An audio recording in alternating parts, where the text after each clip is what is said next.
Dry stuff here, so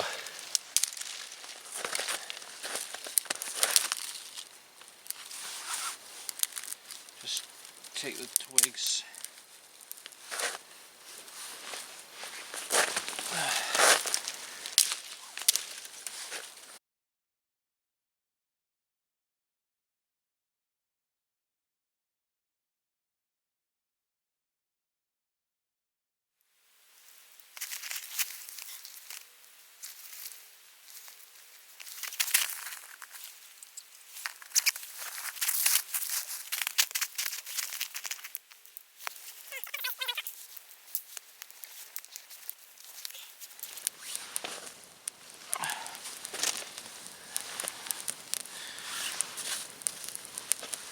That here's quite wet, right? So, but if you go to certain areas in the woods, you know, if it stopped raining, of course, sometimes you'll get areas, because of the type of wood, type of trees it is, it can shelter a lot of the wood from the rain. So you'll find some that are slightly dry than others, and way down, because sometimes the wind can get to certain areas depending on the direction the wind is coming from. It can dry out some of the twigs a lot quicker, making it easier to get a fire going. Yeah. So that's one of the quickest ways that I've found. Like, for example, way over here, see, a lot of the wood here is extremely wet because of snow and rain, but like, so over here,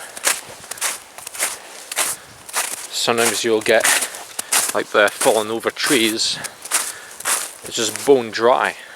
Sometimes you get lucky that way, you know, so it means that you don't have to keep chopping wood and processing it to try and get to the middle of it, which just takes a lot of time.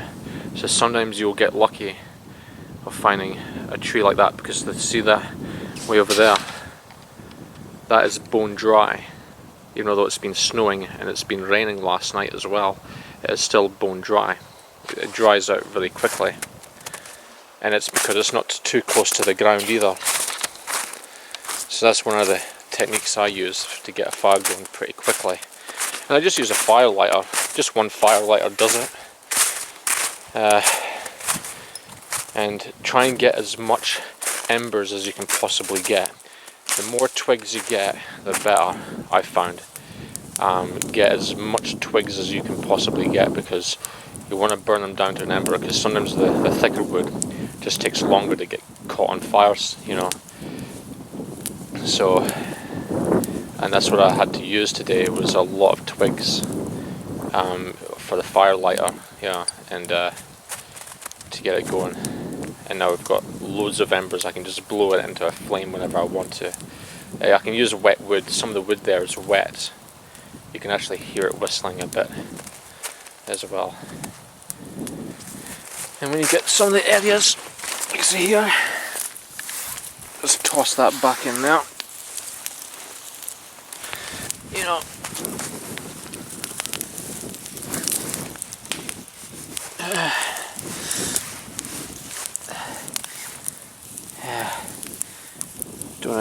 I'm just going to let that burn down.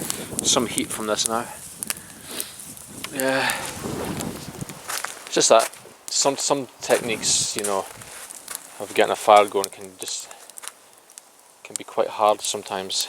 So I find it easier just to get as many of the twigs as I can possibly get to get them fired up, and make sure you don't smother, because if you put too many twigs on the fire lighter at the same time, it can smother the flame out. It's like it will just burn some of the twigs, and then the rest of it just goes out, which is no use. So you need to make sure there's plenty of oxygen getting into there as well, otherwise you're not going to have a fire going.